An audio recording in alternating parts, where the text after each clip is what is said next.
रहीम। अस्सलाम वालेकुम dear students, क्या हाल है आप सबका। उम्मीद है आप सब खैरियत से होंगे। अल्लाह ताला से दुआ है कि अल्लाह ताला हमेशा हमें अपनी हिफ्ज़-ओ-अमान में रखे और शैतान के शर से महफूज फरमाए, आमीन सुम्मा आमीन। डियर स्टूडेंट्स, जैसा कि आपको मालूम है कि हमने क्लास 7 की साइंस का चैप्टर नंबर 5 वाटर स्टार्ट किया हुआ है और इसकी ऑलरेडी 2 वीडियोज़ में हम देख चुके हैं कि इस चैप्टर का इंट्रोडक्शन क्या है और इसका पहला टॉपिक वाटर फॉर लाइफ हम स्टडी कर चुके हैं। आज के लेक्चर में हम पढ़ेंगे सोर्सेज ऑफ वाटर, यानी पानी किन ज़राए से हासिल होता है। लेकिन इस टॉपिक को स्टार्ट करने से पहले ये देखें, पेज नंबर 47 पर लास्ट में यानी पेज के बॉटम में एक पिंक कलर के ब्लॉक में बड़ी इंपॉर्टेंट फैक्ट लिखा हुआ है। बड़ी अहम बात लिखी हुई है हमारे बारे में, फल और सब्जियों के बारे में, कि पानी कितने फ़ीसद मौजूद होता है। देखें, पढ़ें। फैक्ट्स अबाउट वाटर, पानी के बारे में हक़ाइक़। फैक्ट्स यानी हक़ाइक़, हकीकत की जमा। Water makes up 95% of our blood, 75% of our brain, and 85% of our lungs. Overall, our bodies are 60 to 75% of water. यानी पानी हमारे खून में 95% मौजूद है। ब्लड जो रेड कलर का हमारी बॉडी में मौजूद है उसमें 95% पानी है। हमारे दिमाग में, ब्रेन में 75% पानी है और हमारे जो फेफड़े लंग्स हैं उसमें 85% पानी होता है। और ओवरऑल अगर देखें तो हमारी पूरी की पूरी बॉडी में 60 to 70% पानी मौजूद होता है। Tomato is about 95% water. एक टमाटर में तकरीबन 95% पानी होता है। An apple is about 85% water. और एक सेब में तकरीबन 85 यानी 85% पानी होता है ना। हैरान करने वाली बात, पानी उसके अंदर हमें बहुत ही थोड़ा सा उसकी जूस की शक्ल में नज़र आता है, लेकिन इन साइंसदानों का कारनामा देखें कि उन्होंने एस्टिमेट लगाया है एक सेब में 85% और एक टमाटर में 95% वाटर मौजूद है। Pure water has no colour, no taste and no smell. अब जो खालिस पानी है, बिल्कुल प्योर वाटर, उसका ना कोई कलर होता है, ना टेस्ट होता है, जायका कोई नहीं होता है, नो स्मेल, और उसके अंदर किसी किस्म की कोई बू भी मौजूद नहीं होती अगर पानी प्योर है, खालिस से साफ़ सुथरा है तो। ठीक है, अब देखें आगे क्या कह रहे हैं। सोर्सेज ऑफ वाटर, ये जो हमारा आज का मेन टॉपिक है। सोर्सेज, सोर्स की जमा है ज़राए, ज़रिए, यानी हमें पानी कहाँ कहाँ से हासिल होता है। ऐसे अल्लाह ताला ने कौन कौन से ज़राए वसाइल बनाए हैं जहाँ से हम पानी हासिल कर सकते हैं। Water is present not only on the surface of the earth but also beneath its surface. Present यानी मौजूद, surface यानी सतह, beneath कहते हैं नीचे। तो पानी ना सिर्फ ज़मीन की सतह पर बल्कि ज़मीन की सतह के नीचे भी मौजूद होता है। ये सामने वाला फिगर देख रहे हैं आप, ये अर्थ है, ज़मीन है, हमारी ज़मीन जिसके ऊपर हम रहते हैं। इसके अंदर ब्लू कितना कलर मौजूद है। जहाँ कहीं भी आप कोई अर्थ के नक्शे के ऊपर, ग्लोब पर कहीं भी आपको ब्लू कलर नज़र आता है, इसका मतलब है ये पानी है। ज़मीन के हिस्से पर, इस हिस्से पर पानी है। ब्लू कलर रिप्रेजेंट्स वाटर, नीला रंग पानी को जाहिर करेगा। तो ये देख लें कितना है, 70% यानी 2/3 हिस्से पर ज़मीन के पानी मौजूद है। और इस पानी की बाकसरत मौजूदगी ही की वजह से इस ज़मीन का जो दूसरा नाम है ना, वाटर प्लैनेट है। एक तरह से ये समझ लें कि ज़मीन एक ऐसा प्लैनेट है जहाँ पर बाकसरत पानी मौजूद है, जबकि दूसरे प्लैनेट्स पर साइंसदानों का कहना है कि पानी है ही नहीं, ना ऑक्सीजन है ना पानी है। इसी वजह से वहाँ पर ज़िंदगी नहीं है और ये ज़मीन एक वाहिद प्लैनेट है जहाँ पर ज़िंदगी मौजूद है। इंसान, जानवर, चरिंद परिंद रहते हैं। किसी और प्लैनेट पर ये नेमतें अल्लाह ताला की मौजूद नहीं है। चलें अपने टॉपिक की तरफ आते हैं। सरफेस वाटर, यानी कि अब पानी, सरफेस वाटर वो पानी जो ज़मीन की सतह पर मौजूद है। About 97% of earth surface water is found in the oceans. तकरीबन ज़मीन के ऊपर जो 2/3 यानी 70% पानी मौजूद है ना, उस 70% का 97% पानी ज़मीन की सतह पर मौजूद है और वो समंदरों में है, समंदरों में पाया जाता है। इट इज़ सॉल्ट वाटर, लेकिन ये पानी जो है ना बहुत ही ज़्यादा नमकीन होता है, बहुत ही ज़्यादा मकदार में नमक होता है इसमें कि हम उसको पी नहीं सकते, पीने के काबिल नहीं है। Only 3% of water is fresh water which is present on the surface of the earth. ज़मीन की सतह पर मौजूद जो पानी है, ताज़ा, साफ़ सुथरा, फ्रेश पानी है, वो सिर्फ़ और सिर्फ 3% है, 3% पीने के काबिल ताज़ा पानी मौजूद है ज़मीन की सतह पर। In the air water vapours and under the ground, और ना सिर्फ ज़मीन की सतह पर है बल्कि हवा में है। वाटर वेपर्स यानी पानी के जो छोटे छोटे से कतरे हैं जो हमें अपनी आँख से नज़र नहीं आते, उन्हें आबी बुखारात वाटर वेपर्स कहते हैं। यानी ज़मीन की सतह में भी, ज़मीन की सतह के साथ साथ ज़मीन की आबो हवा में, एटमॉस्फेयर में भी पानी मौजूद है। अंडर द ग्राउंड, और तीसरा मुकाम कौन सा है जहाँ पर पानी ताज़ा पाया जाता है, वो है ज़मीन के नीचे, ज़ेरे ज़मीन पानी। ठीक है, यानी ताज़ा पानी जो ज़मीन की सतह पर है, हवा में है और ज़मीन के नीचे है, वो सिर्फ और सिर्फ 3% है। आगे पढ़ें। ओशन वाटर यानी समंदर का पानी जो ज़मीन की सतह के ऊपर मौजूद है। Ocean water is a mixture of dissolved gases and salts in pure water.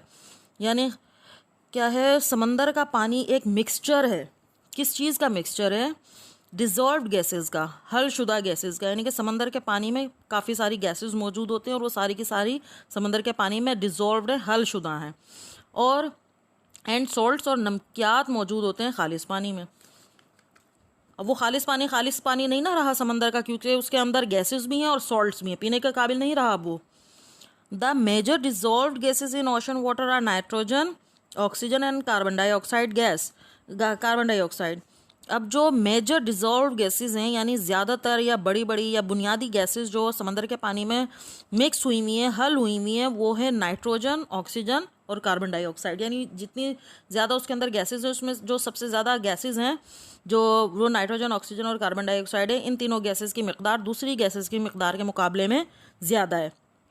The major dissolved salts are sodium chloride, table salt, magnesium chloride, magnesium sulphate and calcium sulphate etcetera. अब पानी के अंदर, जो समंदर का पानी है, उसके अंदर गैसेस के अलावा सॉल्ट्स यानी कि नमक मौजूद हैं, और वो कौन कौन से हैं? सोडियम क्लोराइड, टेबल सॉल्ट यानी ये जो वो नमक है जो हम अपने खानों में इस्तेमाल करते हैं। मैग्नीशियम क्लोराइड, मैग्नीशियम सल्फेट और कैल्शियम सल्फेट, ये 3 नमक के नाम हैं। और ये वो नमक हैं जो मोस्टली खादों में, फर्टिलाइजर्स में इस्तेमाल होते हैं, और जो क्रॉप्स हैं, फसलें हैं, उनकी ग्रोथ बहुत ज़्यादा अच्छी होती है। सरसब्ज़ व शादाब क्रॉप्स यानी फसलें पैदा होती हैं। तो समंदर के पानी में जो ज़्यादा मकदार में गैसेस मौजूद हैं वो नाइट्रोजन, ऑक्सीजन और कार्बन डाइऑक्साइड हैं। और ज़्यादा मकदार में जो नमक मौजूद हैं वो है sodium chloride, magnesium sulphate, magnesium chloride और कैल्शियम सल्फेट। और दूसरे भी हैं लेकिन ज़्यादा मकदार इनकी है।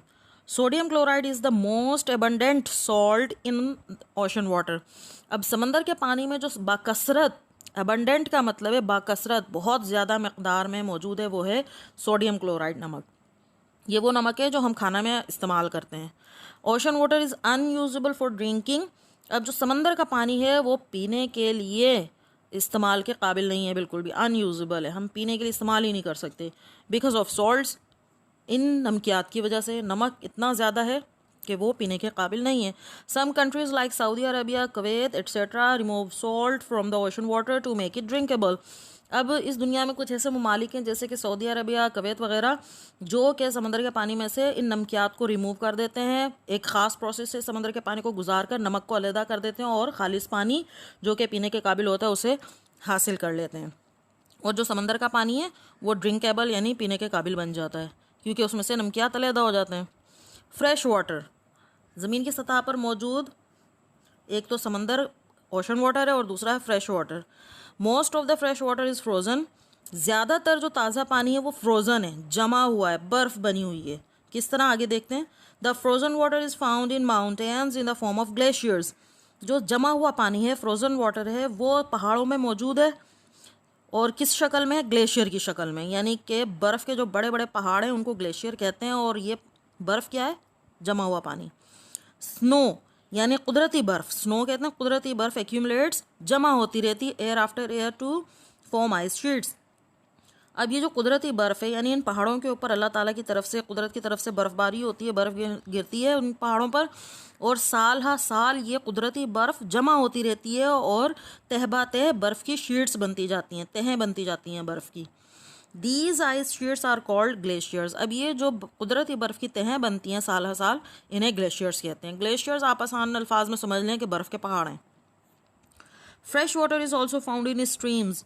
अब जो अच्छा ये जो ग्लेशियर है ना, ये पिघलते हैं। ताज़ा पानी हम इधर से कैसे हासिल करते हैं कि जब गर्मी पड़ती है ना, तो यही ग्लेशियर, बर्फ़ के जो पहाड़ है ना, ये पिघलना, यही बर्फ़ इन पहाड़ों पे जो मौजूद होती है वो पिघलना शुरू हो जाती है और वो दरियाओं नहरों के ज़रिए बहती हुई हम तक पहुंच जाती है, जो और हम उससे हासिल करके अपने इस्तेमाल में ले आते हैं। Fresh water is also found in streams, rivers, lakes and ponds. अब ताज़ा पानी स्ट्रीम्स, रिवर्स, लेक्स झीलें, पॉन्ड्स तालाब, रिवर्स दरिया, स्ट्रीम्स यानी नदियाँ, यानी ताज़ा पानी नदियों में, नहरों में, दरियाओं में, झीलों में और तालाबों में भी पाया जाता है। At some places where ground is low, कुछ मकामात ऐसे हैं जहाँ पर ज़मीन बहुत लो है, नीचे है। The water stays for part of the year and makes the ground very wet. अब साल जो है ना, यानी पूरे साल के दौरान उस निचली ज़मीन के ऊपर पानी रुका रहता है और उस ज़मीन को वेट यानी गीला या तर किए रखता है, यानी पूरे साल तक पानी वहाँ पे ठहरा रहता है क्योंकि वहाँ पर ज़मीन लो है, निचली है। Such places are called wetlands, ऐसे मुकामात, ऐसी जगहें वेटलैंड्स कहलाती हैं, तर ज़मीनें, ठीक है। Pagri, Kur and Kharki are a few wetlands in Sindh province. अब सूबा सिंध में ऐसे मुकामात मौजूद हैं जिन्हें वेटलैंड्स कहते हैं क्योंकि वहाँ पर ज़मीन निचली है और वहाँ पूरे साल के दौरान पानी जमा हुआ रहता है। वो 3 मुकामात के इन्होंने नाम लिखे हुए हैं, एक है पगरी, कुर और Kharki. The water is wetlands moves down into the soil and becomes ground water. अब ये जो पानी है ना वेटलैंड्स में, ये ज़मीन की अंदर सरायत कर जाता है, मिट्टी के अंदर जज्ब हो जाता है और वो बन जाता है ग्राउंड वाटर यानी ज़मीनी पानी। अच्छा जी, अगला सोर्स ऑफ वाटर हम पढ़ते हैं। एक हमने पढ़ लिया सरफेस वाटर, जो एक सरफेस वाटर में कौन कौन सा पानी शामिल है, ओशन और फ्रेश, ठीक है। अब आगे देखें, जो दूसरा सोर्स है पानी हासिल करने का है वो है water beneath the surface of earth, यानी ज़मीन की सतह के नीचे मौजूद पानी। Recall what happens to rain when it falls. वो ज़रा सोचें, गौर करें या अपने जहन में लेकर आएँ कि जब बारिश होती है तो क्या होता है। Rain water can evaporate, run of the surface और सोक इनटू द ग्राउंड, यानी जो बारिश का पानी है या तो वो उड़ जाता है, एवापोरेट हो जाता है, बुखारात बनकर उड़ जाता है, रन ऑफ द सरफेस या ज़मीन के ऊपर बहता ही रहता है, और सोक इनटू द ग्राउंड या फिर ज़मीन के अंदर जज्ब हो जाता है। सोक यानी जज्ब हो जाता है। The water that socks into the ground is called ground water. अब वो पानी जो कि ज़मीन के अंदर जज्ब हो जाता है उसको ग्राउंड वाटर कहते हैं, ज़मीनी पानी कहते हैं। The top level of ground water in an aquifer is the water table. अब जो ग्राउंड वाटर में जो सबसे ऊंची सतह है जिस पानी की, एक्वीफर समझ लें पानी की सतह को नापने वाला आला। अच्छा, जो जिस पानी की जो ज़्यादा मकदार है वो है वाटर टेबल, जो हम पानी पीते हैं ज़मीन के नीचे जो मौजूद होता है, पंप वगैरह लगा के उस पानी को ऊपर खींच लिया जाता है। तो ये वाटर टेबल है जिसका सतह जो है ना, the top level of ground water in an aquifer is the water table, यानी ज़मीनी पानी का जो ऊपरी सतह है एक एक्वेफर में वो वाटर टेबल कहलाता है। The level of water table changes during the year. अब साल के दौरान क्या है कि जो पानी की सतह है या वाटर टेबल है कि पानी कभी ज़्यादा हो रहा है कभी कम हो रहा है, वो साल के दौरान तब्दील होता रहता है। पानी कभी ज़्यादा हो जाता है, कभी कम हो जाता है। इट राइजेस, ये बढ़ जाता है, इसमें इजाफा हो जाता है when water is added by rain, जब बारिश की वजह से, बारिश के होने के बाद पानी ज़मीन के अंदर चला जाता है। इट बिकम्स लोअर, और पानी की सतह कम हो जाती है when there is a drought, जब खुश्की हो, खुश्क साली हो, यानी बारिश ना हो तो पानी ज़मीन के नीचे कम हो जाता है। पीपल डिग वेल्स, लोग कुएं खोदते हैं, to bring ground water to the surface, कि ज़ेरे ज़मीन जो मौजूद पानी है उसको सतह पर लाया जा सके और अपने इस्तेमाल में ला सकें, हम पी सकें वगैरह वगैरह। आज के लिए इतना ही काफ़ी है। इंशाल्लाह ताला नेक्स्ट हमारा लेक्चर होगा इम्प्योरिटीज़ ऑफ वाटर। तब तक के लिए अल्लाह हाफिज़। अल्लाह ताला हम सबका हाफ़िज़ नासिर हो।